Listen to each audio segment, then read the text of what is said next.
Hi everyone, it's Derek from the iReady podcast, and this is my reaction to the 2-1 win against Hibs in the Premiership today. Another 3 points, the juggernaut keeps rolling on, 100% record at Ibrox, 17 games, 17 victories. Only 3 goals conceded, and I think all 3 of them were against Hibs as well, funnily enough. Just a phenomenal record as is. I'm really finding it a bit of a struggle now to even be bothered about the game since the title was wrapped up over a month ago. Yes, over a month ago. And we just keep going, that's all I can say. 5 changes from the Cove game, as you kind of expected would happen, and it was a pretty strong side still, pretty much.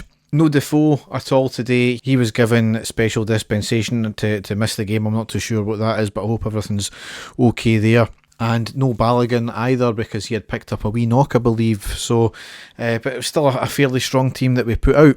First half, it was a decent first half for us. We controlled a lot of it, but Hibs were still quite dangerous and did start to come back into it in the last 10 minutes of the half with a number of efforts just going by the post. Really, the first kind of 17 minutes to 17 minutes, we had a lot of possession in the early stages, really couldn't do anything with it as Hibs had packed the midfield. Hibs were trying to hit on the break and they were getting up there, but they were putting things past the post. McGregor scrambling across his goal on a couple of occasions. We up front we had a few chances, but we're just trying to do the usual thing and try and walk the ball into the net, find the exact perfect shot. It wasn't really working for us that way. However, on the 19th minute, we did put the ball in the back of the net, but was ruled offside. It was a great play from Davis getting forward, a great ball into the right hand side of the box from Morelos, who collects the ball, has a shot. It looks as if it was drifting wide, and Roof slides in and puts the ball into the back of the net. Roof did, however, drift offside, so it was a correct decision, unfortunately. And from there, it was born out of anger almost from that offside goal, as you see in the determination in the players for the next couple of minutes. And on the 20th minute, we did go a goal up with Aribo scoring. It was a cross in from the left, a bullet header by Roof, a great save from the keeper, but he spilled it. It was knocked back out to the edge of the box to Aribo, who dinks one way, dinks back to the right, and passes to Patterson on the right. A lovely dink ball to Morelos just inside the box, who tries I don't know if it was a snapshot or a snap cross, but it was deflected back out to Aribo, who has a lovely volley into the right hand side past the keeper. Just a brilliant goal.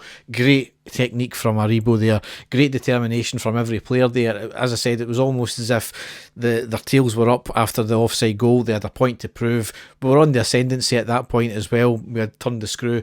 We got the goal, which was great. A moment it's drawn 2 different opinions. On the 27th minute, Boyle for Hibs goes down in the box and he was given a yellow card for diving. No chance it was a penalty, and for me, no chance it was a dive either. Just another baffling decision by the referee. A few folk had said that Boyle had dived. I don't know if that was a bit more of reputation going before him, but I didn't see anything in it. It was just a innocuous clash. There was no foul, there was no penalty, there was no dive. He never claimed for the penalty, but he never remonstrated with the ref for getting the yellow card, so bit of a strange one that. Hibs, towards the end of the half, did start to come back into it. As I said, they had a few good chances. They got the space, a few cutting passes, which were really dangerous. Bit of frail defensively, I felt there. A few mistakes and lapses in concentration, but we got away with it there as well. Second half, we started off fairly brightly. It was a wee bit more of an open game. However, the game was almost pretty much put to bed on the 62nd minute with Kent scoring, and it was an absolute stunning goal. The ball was passed to Kent on the right hand side. It was in miles of space. He then starts to cut inside. He keeps cutting inside. He keeps going. And then he unleashes a stunning shot into the bottom left corner from the edge of the box. Absolute classic Kent. The only thing he never done was change direction, and he just kept on going, cutting inside, and then placed the ball into the bottom left. Just a great goal, and this is why we bought him. From there, I don't know if we maybe switched off a tad or Hibs really just started to up their game. We made a couple of changes. Hibs did put the ball in the back of the net on the 70th minute, but the foul was given in any case. That might have been served as a warning, because in the 78th minute, Hibs pulled the goal back and to make the last 12 minutes a bit edgy. Barisic gives the ball away on the right, ball floated into the near post. The Hibs attacker gets a looping header to it and into the back post past the keeper. A poor goal to lose. It was really out of nothing, and it was more of a hit and hope cross just to try and find a man. It found a man, decent header. No much really the keeper could have done with it, but really defensively we should have done better, I felt. Barisic, again, he was caught out a few times today. Not that his best performance. He has been suspect on occasion when the attackers have been focused on that side.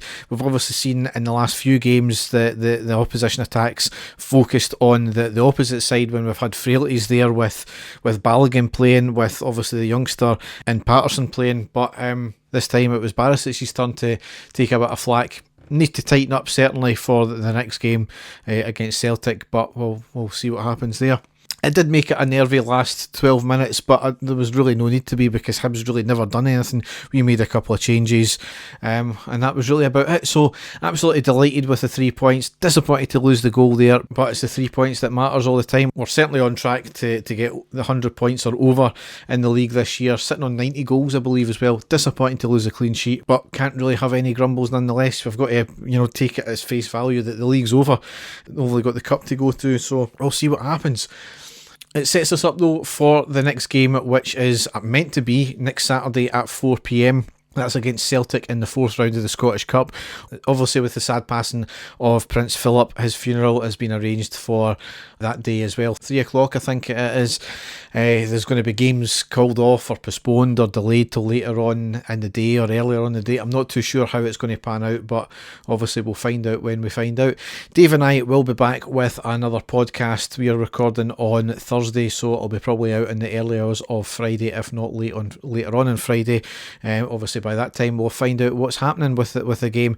So as ever, you can go to our website, which is ireadypodcast.wordpress.com, and there you can find the other stuff that we do. So thanks for listening. Enjoy the rest of your Sunday night, and goodbye.